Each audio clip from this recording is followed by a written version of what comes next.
Bonjour à tous, une vidéo passionnante aujourd'hui. J'ai reçu un spécialiste de la défense nationale et de géopolitique, Geoffrey Bollé. On avait déjà fait une vidéo il y a plusieurs mois sur ces sujets-là. Vous allez voir avec tout ce qui se passe maintenant, on a beaucoup de choses à dire. On décortique ensemble la nouvelle loi de programmation militaire de la France. Les ambitions de la France, on parle de l'Ukraine, on parle de ce qui se passe avec Taïwan, la Chine, l'OTAN, l'Union européenne, où en est l'Allemagne, où en est la Pologne, etc. Les armes livrées à l'Ukraine, c'est passionnant. Moi, j'ai appris, vous allez apprendre forcément beaucoup de choses, très précises, très sourcées. N'hésitez pas à regarder cette vidéo et à la faire circuler. Et pour cela, vous abonner à cette chaîne YouTube, vous appuyez sur s'abonner en dessous. Si vous cliquez, c'est instantané, c'est gratuit. Voilà, tout simplement, c'est évidemment gratuit. Et plus vous êtes abonné, plus les vidéos circulent. Et une fois que vous êtes abonné, appuyez sur la petite cloche qui apparaîtra à côté. Comme ça, vous recevrez automatiquement les notifications des futures vidéos ou des futurs directs sur cette chaîne YouTube. Grand merci aux nouveaux abonnés et à ceux qui vont le faire dans les minutes qui viennent.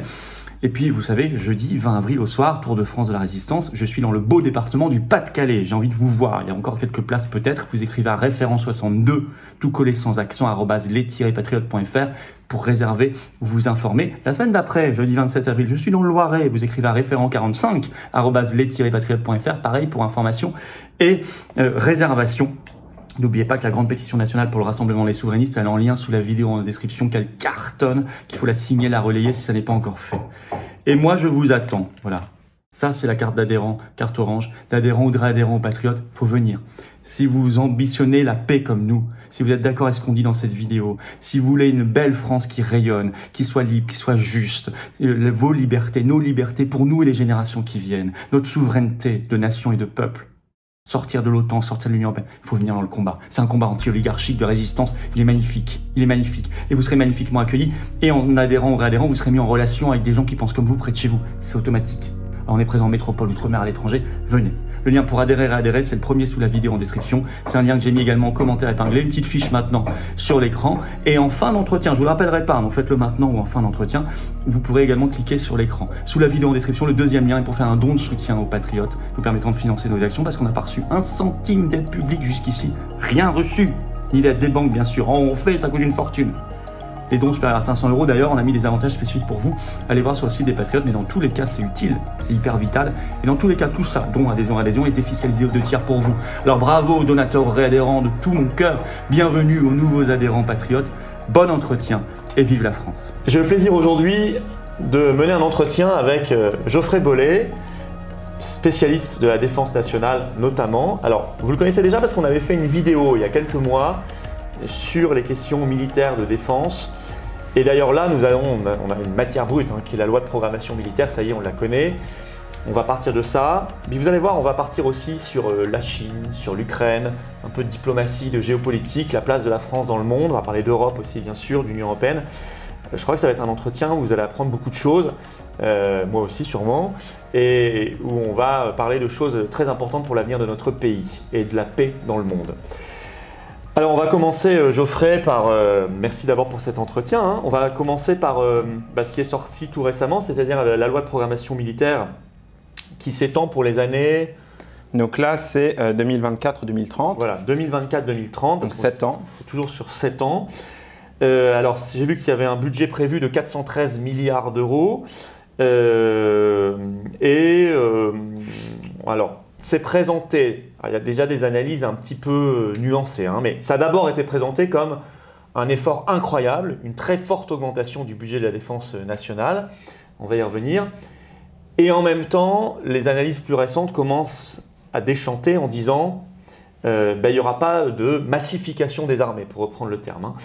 Alors, voilà. Quelle est l'analyse qu'on peut faire objectivement sur cette loi de programmation militaire LPM pour les intimes? Cette lecture, effectivement, qui a eu un effort important en matière de défense, a été amplifiée notamment parce que ça fait plus d'1 an que le gouvernement communique là-dessus. Ouais. Ça fait 1 an que le gouvernement, notamment Emmanuel Macron, explique qu'à l'occasion des bouleversements dans le monde, de la guerre en Ukraine, une conscience nouvelle a été prise et qu'il faut donc augmenter l'effort de défense. Emmanuel Macron a même lui aussi et personnellement employé le terme de massification, la nécessité pour les armées françaises de regagner de la masse pour faire face à des conflits de haute intensité.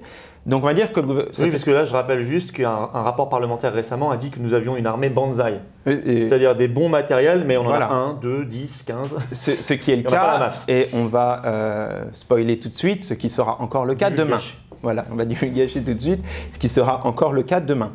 Et là, déjà, on est habitué avec Emmanuel Macron. Il nous a un peu vendu du rêve. C'est un baratineur, de toute façon, on le sait. Et rien de ce qu'il a annoncé depuis un an, en réalité, ne va se concrétiser en dehors, effectivement, d'une augmentation budgétaire, mais qui est un peu une illusion. Cette augmentation budgétaire qui est réelle, on parle d'une augmentation de l'ordre de 40%, mais qui ne va pas du tout servir à financer une augmentation de la masse des armées françaises, puisque le modèle d'armée 2030, qui était celui préparé par les précédentes lois de programmation militaire. D'ailleurs, tu disais que les lois de programmation militaire sont sur 7 ans. C'est vrai, sauf que là, la dernière, du coup, est interrompue. Celle qui allait de 2019 à 2025 est interrompue et réintégrée dans la nouvelle loi de programmation militaire. Donc, elle aura duré 5 ans et la prochaine durera 7 ans. Ce qui, là aussi, en fait, il y a un jeu comptable, ce qui fait qu'on exagère l'effort de défense qui va être fait, alors que, de toute façon, un effort était déjà prévu, et notamment plus important en fin de loi de programmation militaire, sur la dernière loi de programmation militaire. Donc, l'effort qui devait être fait est réintégré dans la nouvelle. On présente comme nouveau quelque chose qui était déjà prévu, et donc ça leur permet de dire qu'il y aura une augmentation de 40%, alors qu'en réalité c'est une augmentation de 30%. Et déjà on commence... Alors l'augmentation de 30%, on pourrait se dire c'est quand même beaucoup. Voilà. Parce qu'il y a beaucoup de budgets qui n'augmentent pas du tout de 30%. D'ailleurs on va revenir ensuite sur... Certains peuvent se dire d'emblée, on va en parler, peut-être qu'il ne faut pas mettre autant d'argent dans l'armée, parce que je sais qu'il y a des gens qui pensent ça, on va y revenir. Ah oui, c'est un point là-dessus. Parce que c'est vrai qu'au moment où les gens, certains ont du mal à joindre les deux bouts et tout, on va revenir sur tout ça. Mais alors il va où l'argent? Et ben voilà, et donc en fait, si on part de 30% d'augmentation, en réalité, une grosse part part dans l'inflation. Alors, le ministre de la Défense a évalué cette part à 30 milliards d'euros sur l'ensemble de la période. Donc, sur les 413 milliards, ça fait à peu près 7% du budget qui part dans l'inflation. Et en fait, il faudrait même regarder 30 milliards sur l'augmentation. Oui, non, mais c'est ça. C'est de toute façon pas sur le budget total, il faudrait regarder plus que 7% probablement. Et de toute façon, cette évaluation est probablement sous-estimée. Et d'ailleurs, ça permet, je fais une petite digression là-dessus, il s'est passé quelque chose d'extraordinaire à l'Assemblée nationale parce que la loi de programmation militaire qui est en cours d'examen a été suspendue en raison que l'étude d'impact qui accompagne la loi, quand le gouvernement dépose un projet de loi, c'est accompagné, c'est obligatoire d'une étude d'impact qui, comme son nom l'indique, présente les impacts qu'il va y avoir sur l'emploi public, sur les finances, sur le matériel, etc. Cette étude d'impact est très incomplète, et notamment sur ce point de l'inflation, puisqu'elle ne détaille pas la part réelle de l'inflation qui sera concernée par le budget. Le chiffre de 30 milliards que je vous ai donné, c'est un chiffre qui a été donné par Sébastien Lecornu, mais qu'on ne le retrouve pas dans la loi. Et ce n'est pas le seul élément qui manque. Il n'y a rien sur les projets en coopération européenne. Il n'y a rien sur les crédits propres du ministère de la Défense. Parce que dans cette enveloppe de 413 milliards, il y a 400 milliards de crédits apportés par l'État et 13 milliards de ressources propres, comme on dit. Normalement, les ressources propres, c'est quoi? C'est des cessions d'immobilier, c'est des ventes de fréquences sur les satellites, c'est des cessions de matériel. Tout ça n'est pas détaillé. C'est une première et c'est très problématique parce que du coup on parle un peu dans le vide et ça renforce ce sentiment que le gouvernement nous vend juste une enveloppe budgétaire. Presque... une entourloupe en fait. Oui, parce que c'est pas clair. On n'a pas le détail en réalité de où part l'augmentation du budget. Il y a quelques programmes qui sont en augmentation, des capacités nouvelles, mais vraiment pas grand-chose, notamment sur les drones et la lutte anti-drone. Il y a encore, en dépit de cette augmentation, moi j'ai relevé, j'ai fait un peu les plus et les moins au niveau du matériel, des réductions de format. C'est incroyable. Où ça, par exemple? En plus sur des thèmes qu'ils disent prioritaires. Parce que lorsqu'ils ont vendu leur communication, leur loi de programmation militaire, ils ont dit il y a des priorités, à savoir le spatial, le renseignement et les outre-mer.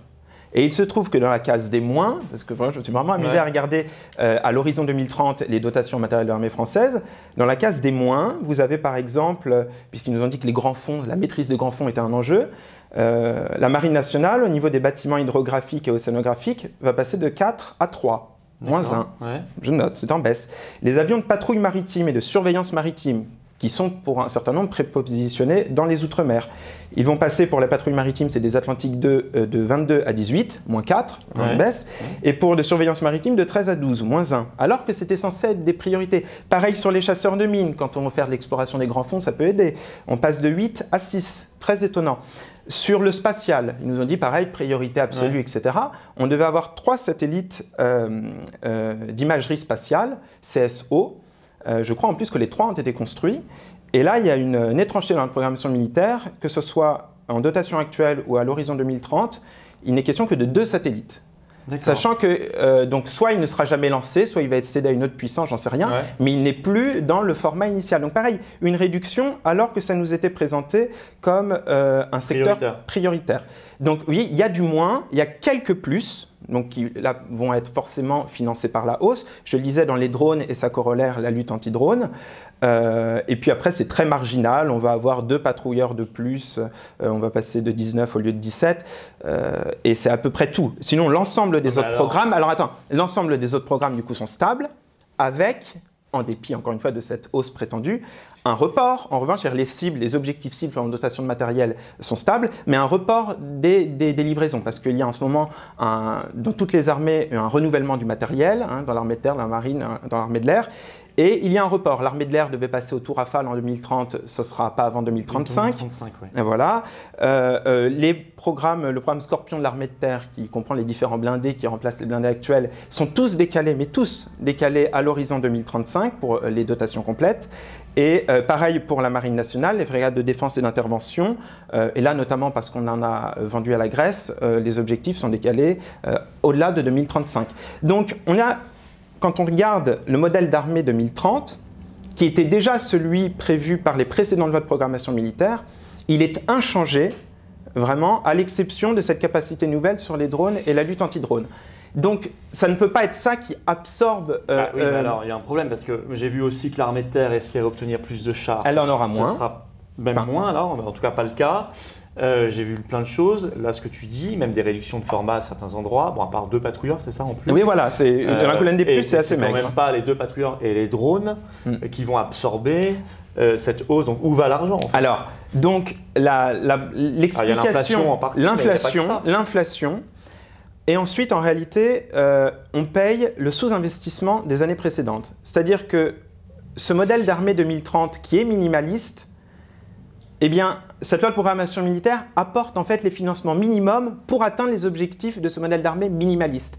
Et on paye... c'est-à-dire qu'on aura vraiment 200 chars et plus 120 cassés en fait. Voilà. On aura le même nombre de chars, mais en fait ils sont plus cassés. L'idée c'est d'avoir 200 chars Leclerc rénovés en effet. C'est ça. Parce qu'aujourd'hui on a soi-disant 200, mais on en a Non, c'est pas du tout le cas effectivement, ils ne sont pas tous opérationnels. C'est ça la seule différence en fait. Oui, mais en fait c'est vraiment que ça vient compenser ce qui n'a pas été payé par le passé. Et c'est pour ça que lorsqu'il y en a qui disent on investit trop dans la défense, un effort trop important, c'est d'autant plus faux que ça ne fait jamais que compenser au minimum de ce qu'il est possible de faire les investissements qui n'ont pas été faits par le passé. Et là, on peut aussi noter l'incurie, mais vraiment des précédents gouvernements, et y compris celui d'Emmanuel Macron, parce que lorsque l'on repousse une dépense que l'on aurait pu faire il y a 5 ou 10 ans, et qu'aujourd'hui on se retrouve obligé de l'assumer dans un contexte inflationniste, l'économie que vous croyez avoir réalisée disparaît, et c'est même tout l'inverse. Et donc, ça part dans l'inflation, dans les investissements qui n'ont pas été faits, et dans quelques nouveaux programmes. S'il faut être honnête et on va dire complet, il y a aussi des augmentations de crédits qui sont prévues pour l'emploi des forces, c'est-à-dire qu'on va augmenter les heures d'entraînement, les heures de pilotage, etc.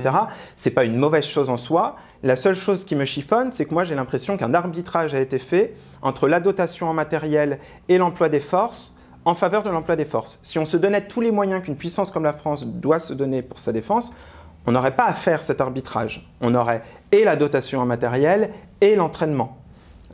Manifestement, c'est pas ce qui a été fait. Et pour moi, on en parlait, je me souviens, quand on avait fait notre dernière vidéo, on avait fortement critiqué le modèle d'armée 2030. J'ai dit c'est un modèle d'armée minimaliste, famélique. On voit bien qu'il n'y a pas assez. Dans les grandes lignes, c'est 15 navires de combat pour la Marine nationale. On a 11 millions de kilomètres carrés de zone économique exclusive de la défense. Ça fait 1 par 1 million de kilomètres carrés. Il faut comprendre à quel point c'est peu. Pour les Britanniques, qui pour le coup, eux, peuvent revendiquer la première marine d'Europe, de navires de même gamme, en sont à 24. 10 de plus. Et ils ont moins, même si c'est une île, ils ont moins de territoire marin que nous à défendre et ils n'ont pas plus d'enjeux de sécurité et de stratégie que nous. Donc pourquoi ils ont autant de plus que nous? Notre armée de terre, alors là c'est lamentable si on prend juste les chars Leclerc, 200 chars lourds. Pour information, par exemple les Polonais qui ont fait un effort de défense considérable, on y reviendra peut-être quand on comparera un peu les pays, vont se doter de plus de 1500 chars lourds. 1500 versus 200 pour la France. Et alors, comme toujours avec les Polonais qui n'achètent jamais européen, bon, moi je m'en contrefiche, soit ils achètent français, soit ils achètent autre chose, mais je note qu'ils n'achètent jamais européen et que c'est avec notre argent. Ils réussissent l'exploit d'acheter 1000 chars K2 aux Sud-Coréens et 386 chars Abrams aux Américains. C'est-à-dire qu'ils n'achètent même pas allemand non plus. Hein. Ça m'amuse. Par contre, leur argent est bien le nôtre. Et voilà, leur argent est le nôtre. Et il y a eu, on se souvient, au début des années 2000, la polémique sur le fait qu'au moment où ils intégraient l'Union européenne, ils achetaient des F-16 américains. Et là, ils achètent du matériel sud-coréen et américain, alors qu'il y a des industriels, en l'espèce en France, qui pourraient aussi assumer. Est-ce qu'on va avoir 2 porte-avions? Parce qu'on parle beaucoup du Pang, porte-avions nouvelle génération, et on a l'impression, parfois on nous dit c'est le 2e porte-avions. Mais si j'ai bien compris, il ne fait que remplacer le Charles de Gaulle qui va arriver en fin de vie. Oui, et d'ailleurs... Donc on aura bien un seul porte-avions. Cette histoire de 2e porte-avions, en fait de remplacement du Charles de Gaulle, est bien la preuve qu'il n'y avait rien dans cette loi de programmation militaire. Parce que lorsque le gouvernement a présenté cette loi de programmation militaire, il a insisté de manière abstraite sur les chiffres. Il fallait surtout retenir, regarder l'effort, regarder les milliards, machin. Et puis quand on lui demandait mais il y a quoi en face, il sortait donc des objectifs abstraits, on va renforcer les outre-mer, la défense solaire et les drones, et le second porte-avions, qui est en réalité effectivement un remplaçant du Charles de Gaulle. Le seul. Et ce sujet du second porte-avions, c'est quand même le plus vieux serpent de mer, sans faire de jeu de mots, de la vie militaire française. Ça fait 20 ans qu'on en parle, depuis 2003. Au départ, il y avait un programme avec les Britanniques qui ont poursuivi. Donc eux, ils en ont 2 à l'eau actuellement. Ils n'ont pas perdu de temps. Ensuite, il a été question d'en construire 2 nouveaux pour remplacer Charles de Gaulle, mais d'en avoir 2 parce que d'un point de vue stratégique, avoir 2 porte-avions, c'est la condition pour une permanence à la mer.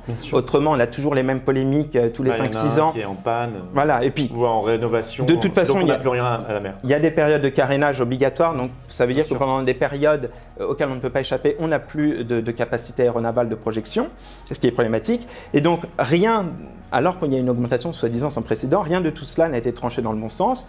On ne parle jamais que d'un porte-avions pour remplacer le Charles de Gaulle à l'horizon 2035, bien au-delà même. Donc ça n'est pas du tout un 2e porte-avions, c'est un remplaçant du Charles de Gaulle. Je suis curieux d'ailleurs de savoir comment il va l'appeler ce porte-avions. alors, soit il va lui donner... On avait misé peut-être sur Europa. Ah oui, moi je sens un truc horrible ou de alors ce type-là. Rosa Parks ou un truc comme ça. Rien à voir. Pour faire bien, moderne. Oui, c'est tout à fait. Mais je pense. Alors en plus, le nom, on l'aura là, c'est. Ou ce sera le Emmanuel Macron. Alors, aura-t-il cette Si audace? plus grand et plus fort que Charles de Gaulle, ça ne peut être qu'Emmanuel Macron. Bien entendu. Ouais. Mais en tout cas, ce sera Emmanuel Macron de choisir le nom, effectivement. Mais moi, je sens qu'on va avoir droit à un truc, l'Europe, un truc, un truc comme ça, ignoble, qui n'aura rien à voir.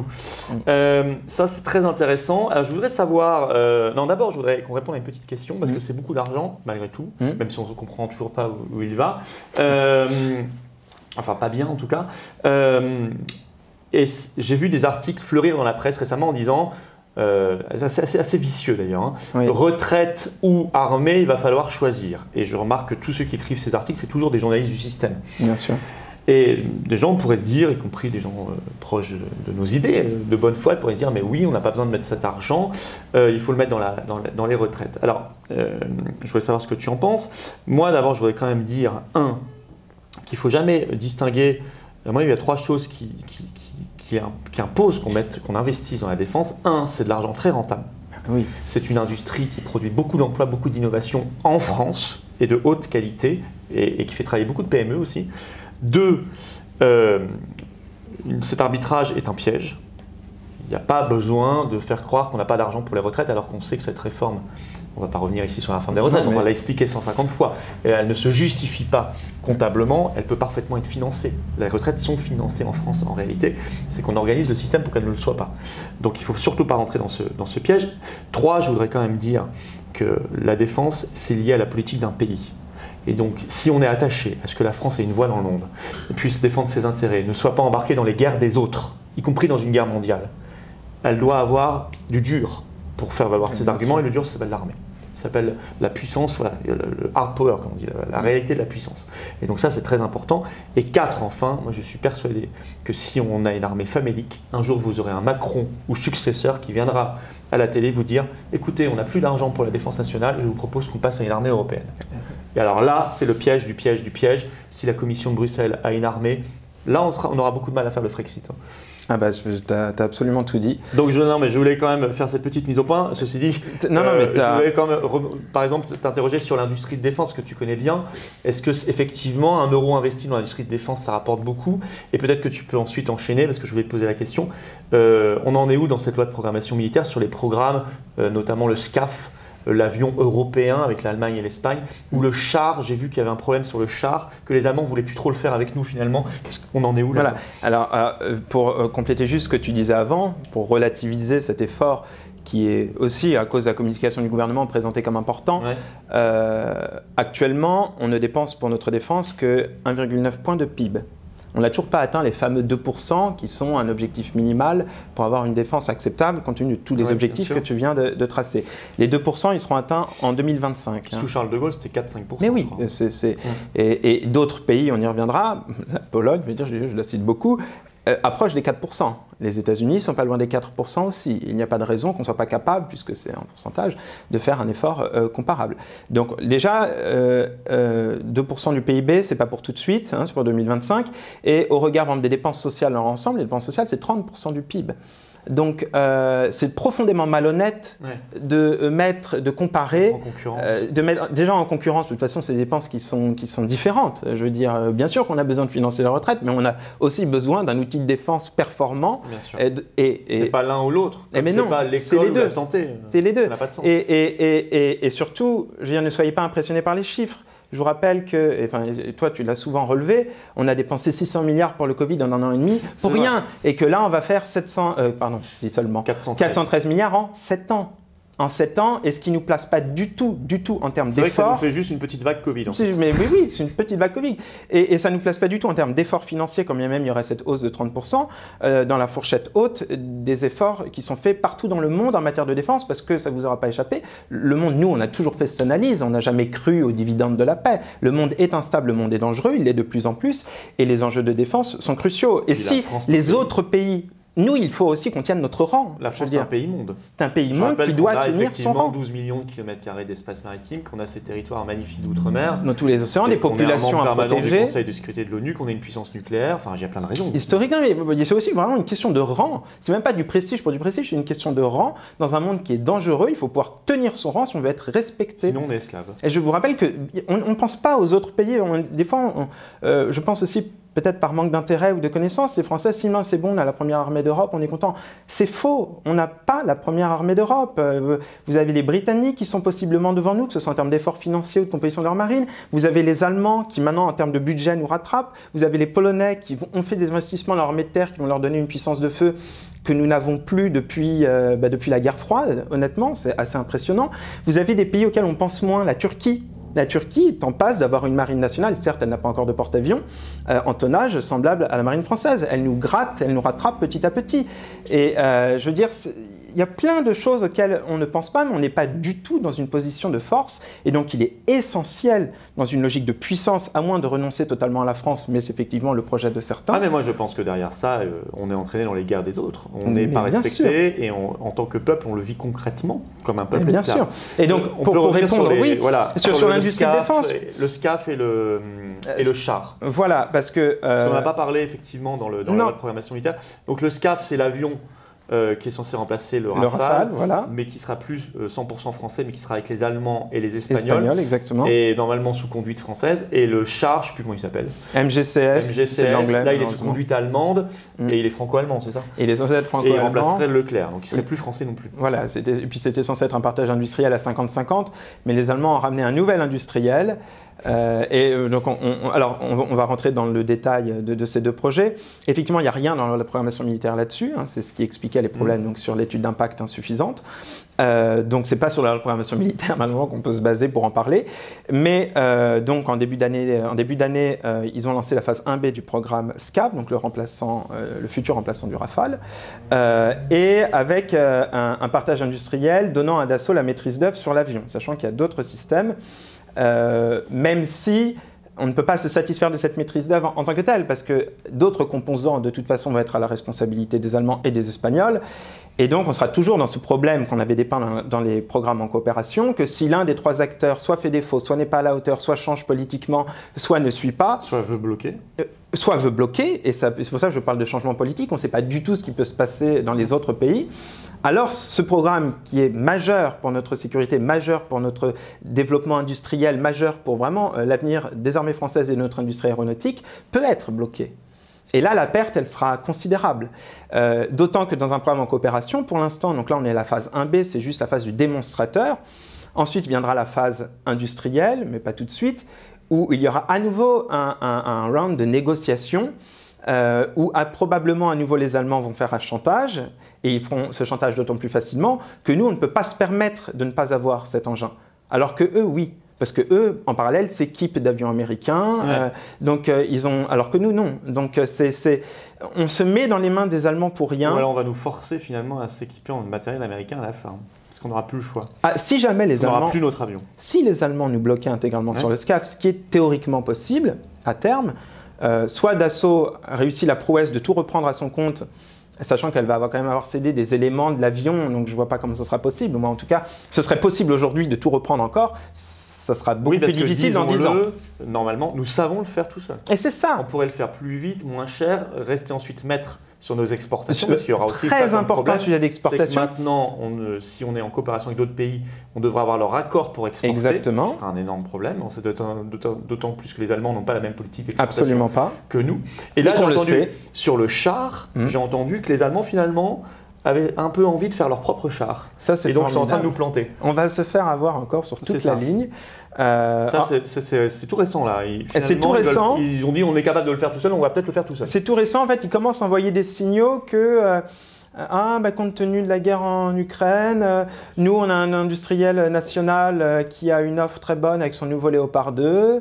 On va peut-être pas se disperser partout. Il y a déjà des signaux. Il y a des sous-traitants allemands qui devaient travailler sur le MGCS qui commencent à dire que peut-être on va travailler sur un autre projet national allemand. Bon. Donc en fait, pareil, ils nous bloquent, ils nous gèlent sur un truc qui n'avance pas. Pas du tout. Et pendant ce temps-là, ils avancent. Eux. Alors moi, je dis chapeau, mais je leur en veux pas. Bravo à eux. Ils font ce qu'il faut pour eux. Bien sûr. Mais par contre, on peut en vouloir à nos gouvernements de ne pas nous défendre.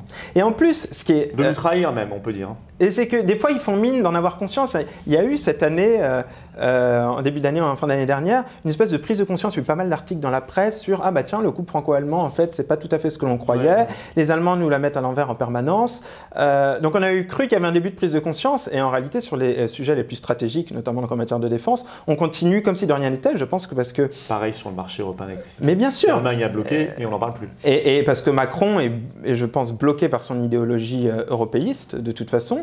Et puis bien volontairement soumis aussi. Je veux dire, moi je ne suis pas certain de toute façon que sur tous ces dossiers ou sur d'autres, ils défendent en soi l'intérêt de la France. Non, ils s'en fichent un peu. Ils s'en fichent complètement. Et si les Allemands sont contents, ma foi, il est à moitié content aussi. Après tout, les Allemands, c'est des Européens. Oui, puisqu'ils raisonnent en européen. Mais oui, ils raisonnent en européen. C'est ça le piège de la souveraineté européenne. C'est que si l'Allemagne gagne un truc, on peut dire en européen qu'on a gagné. Bien sûr. Alors qu'en fait, en français, on aura tout perdu.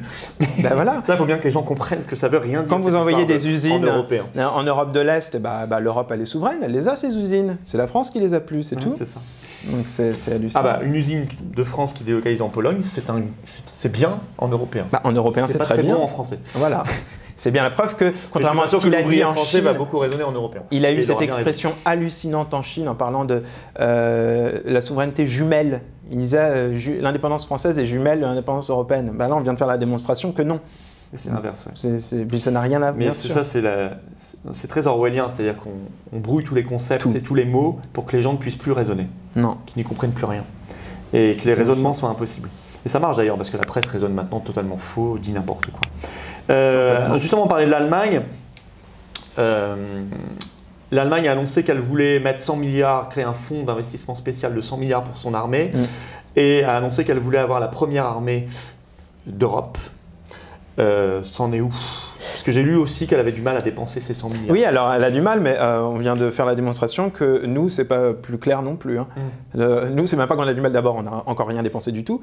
Et ensuite, on sait même pas comment ça va être dépensé, c'est pas clair. Donc, je pense qu'en termes d'exécution des budgets, on risque d'avoir des problèmes comparables aux siens.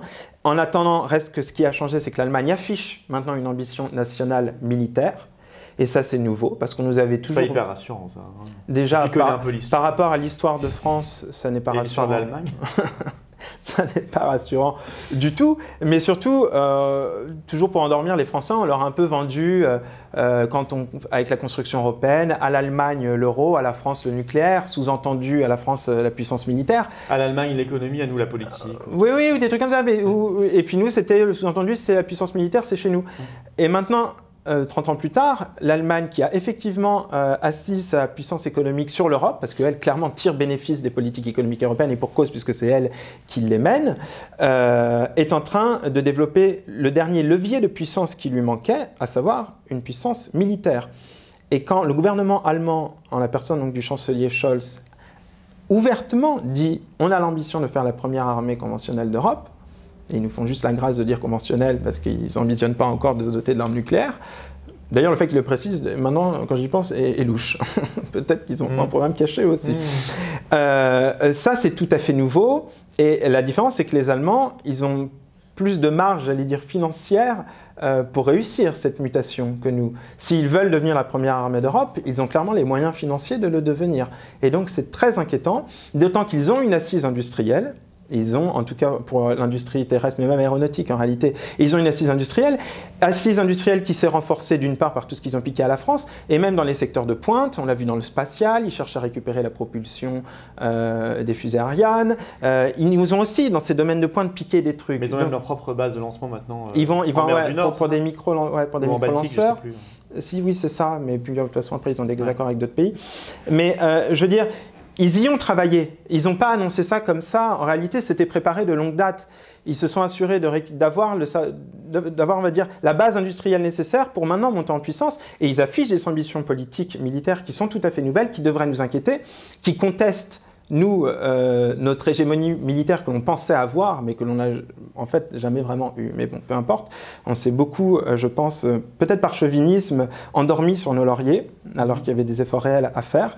Et ils sont en passe donc de nous passer devant, mais ce n'est pas les seuls. J'ai cité, j'en suis pour la 4e fois, à la Pologne. Pour clôturer sur l'Allemagne, que Scholz, avant d'être chancelier, avait dit qu'il serait bien que le siège permanent de la France au Conseil de l'ONU soit partagé, que l'Allemagne était demandeuse. C'est quand même une chose qu'il a dit, il est chancelier aujourd'hui. Hein.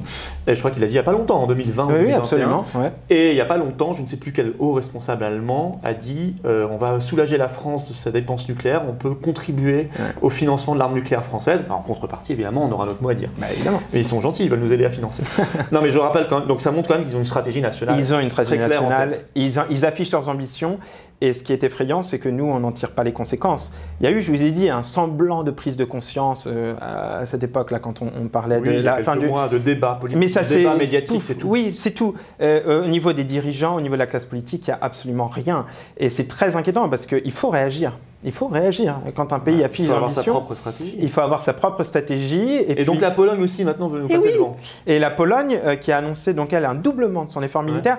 Et pas, alors nous, on parle d'une augmentation de 30% ou 40%, peu importe, en 7 ans. Eux, ils doublent en une année. D'accord. En une année. Et pour atteindre presque les 4% de PIB, ils vont avoir un budget en valeur absolue de 30 milliards d'euros. C'est énorme. Hein. Nous, actuellement, notre budget actuel, pour ne pas dire de bêtises, c'est un peu plus de 42 milliards actuels. La Pologne, c'est beaucoup plus petit que la France. Hein. Bah, ils ont un quart du PIB de la France. Voilà. Et donc, ils vont faire un effort double. Ils se donnent les moyens pour reconstituer. Eux, ils concentrent leurs efforts sur l'armée de terre. Un peu sur l'armée de l'air, et ils n'ont pas comme nous une marine à assumer. Ils n'ont pas beaucoup de côtes.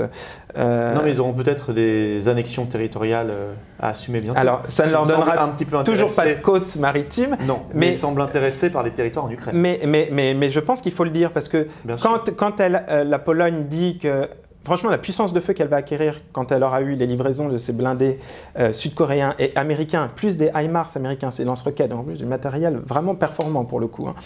Elle va avoir une puissance de feu telle, c'est évidemment pas les Russes qui sont visés. Moi, je pense réellement, la Russie sera utilisée comme prétexte. Mais je pense que les Ukrainiens feraient bien s'inquiéter parce que le gouvernement polonais, lui aussi, développe une vision nationale. D'ailleurs, il y a des nationalistes, là pour le coup, en Pologne.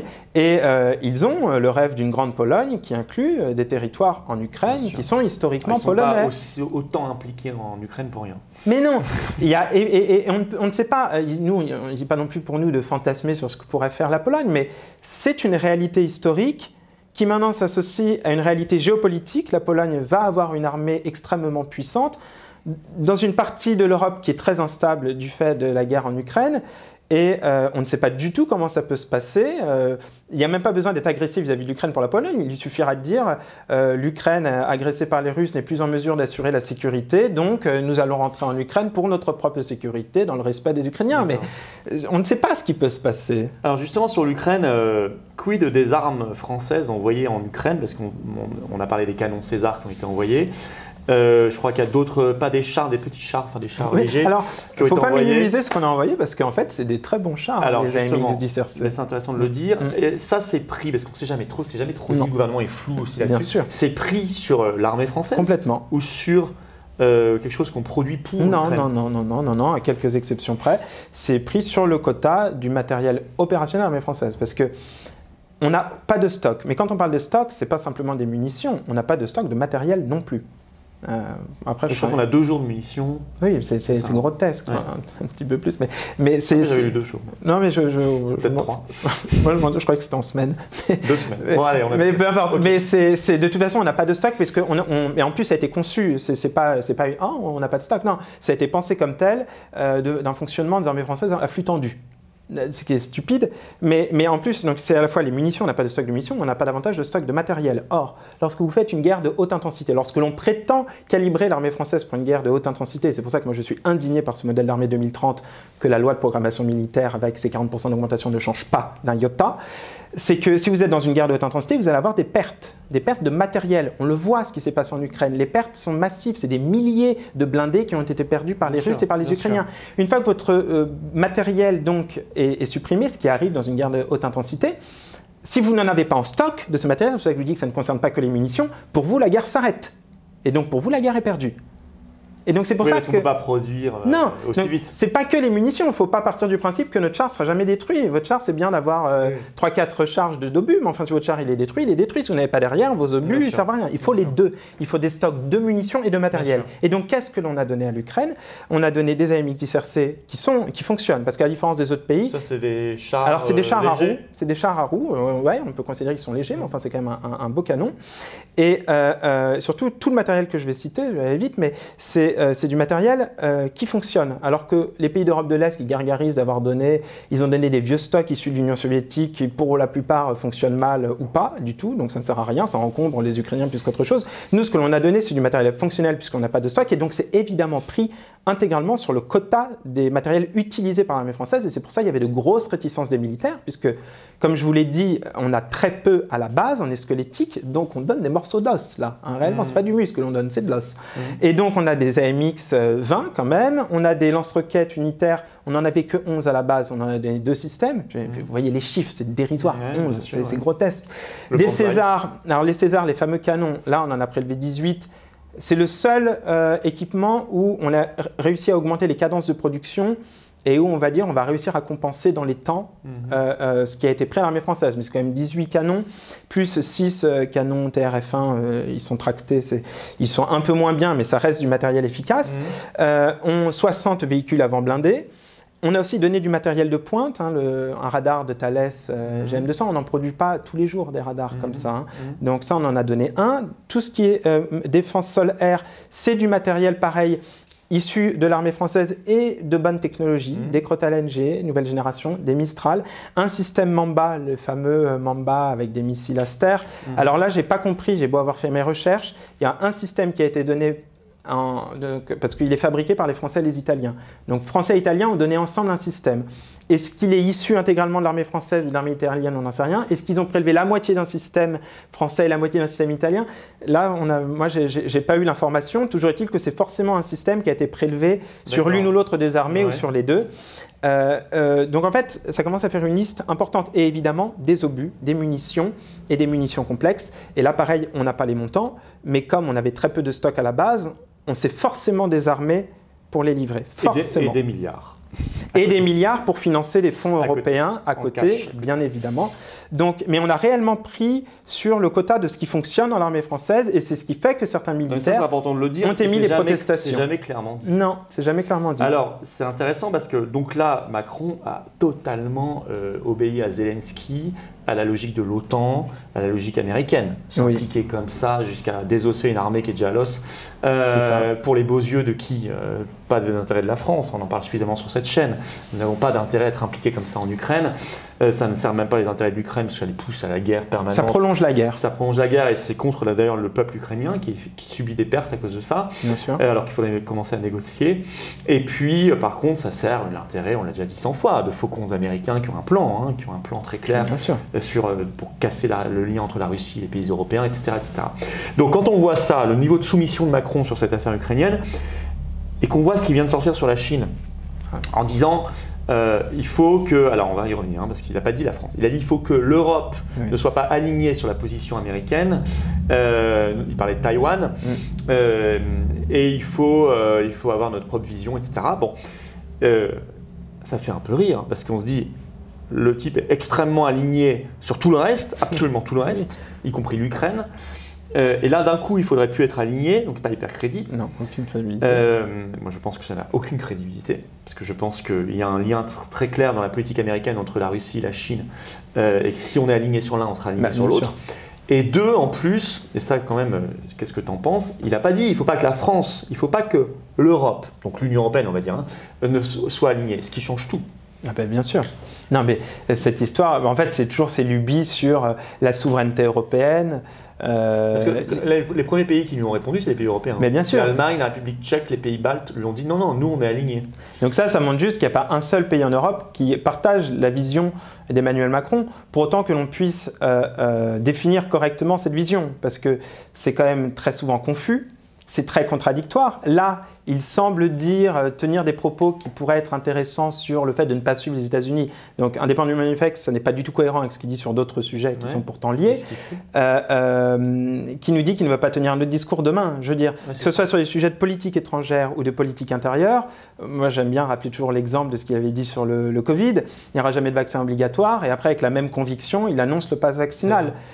Donc, de toute façon, je ne pense pas qu'il y ait chez lui-même une doctrine très claire.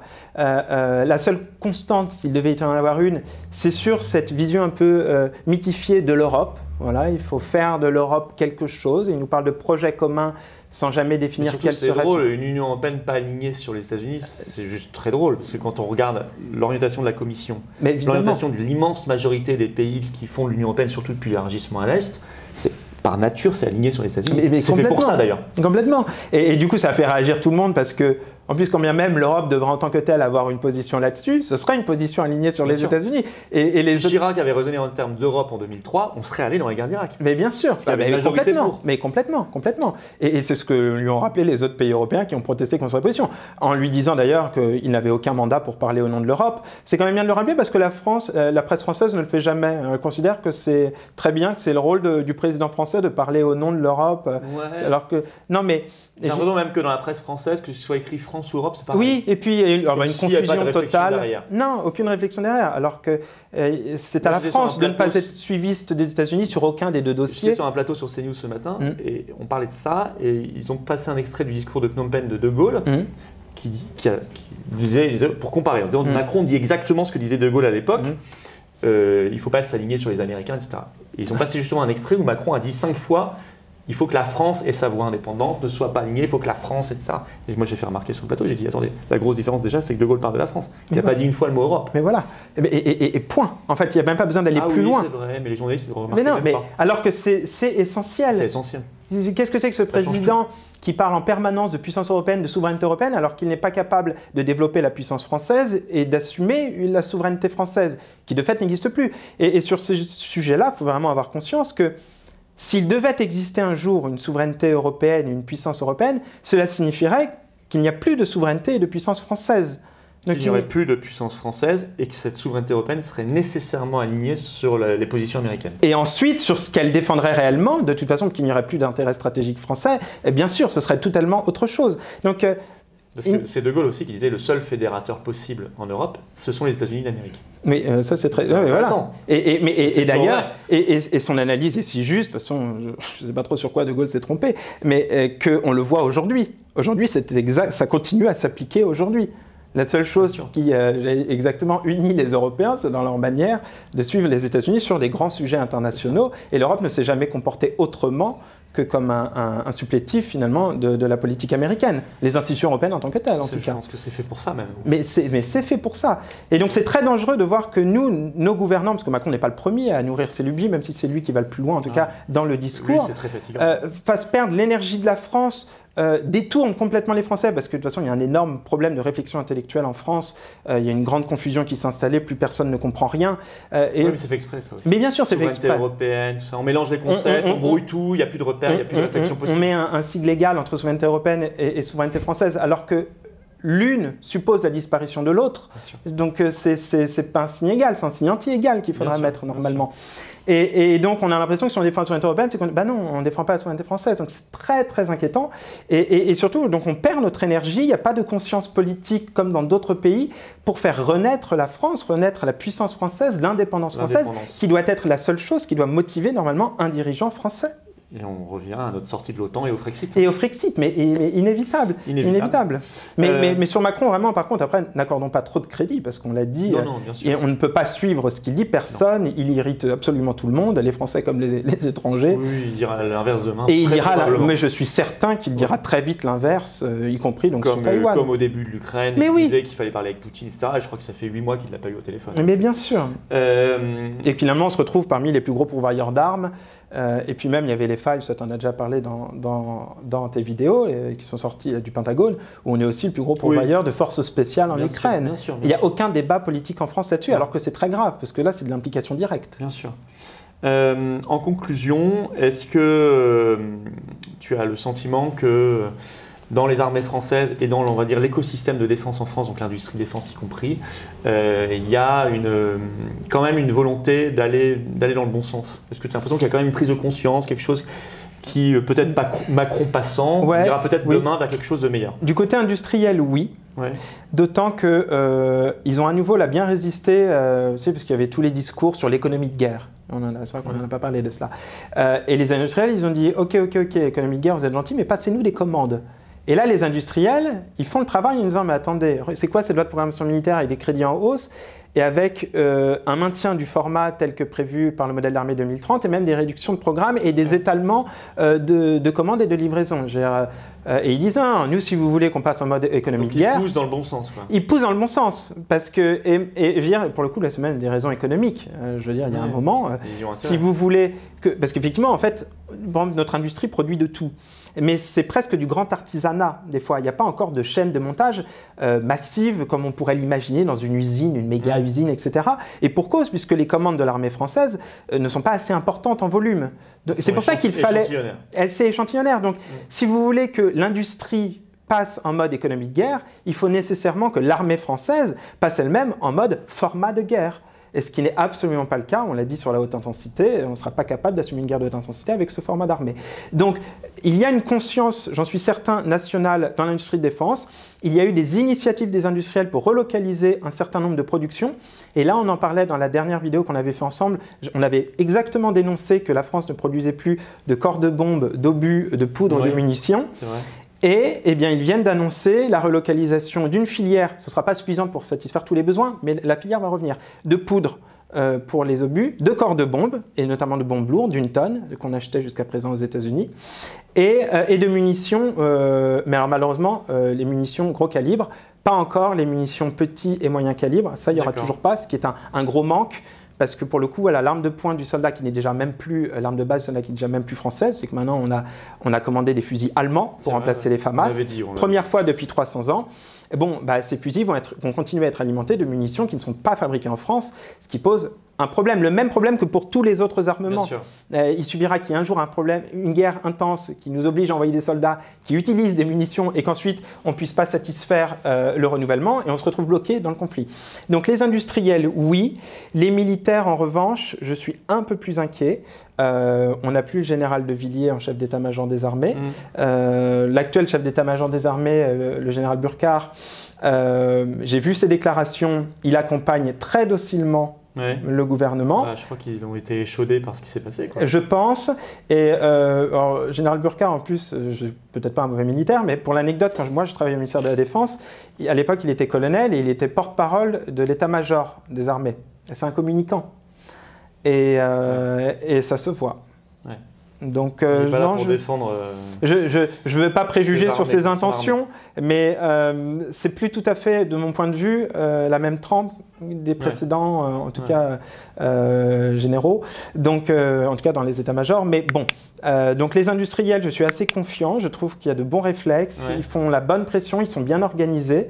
Mais il est juste malheureux de devoir compter en fait sur des initiatives privées, parce que ça reste des initiatives privées, pour défendre correctement les intérêts de la France, alors que ça devrait être naturellement le rôle du gouvernement de prendre les bonnes décisions, les bonnes orientations. Bien sûr, on va s'arrêter là, sur cette conclusion de bon sens.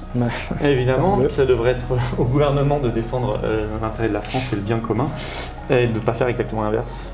Mais il n'y a pas que sur ce sujet-là que c'est le cas, malheureusement. Voilà, merci beaucoup Geoffrey. Merci à toi. On a fait un tour, je crois, vraiment très intéressant.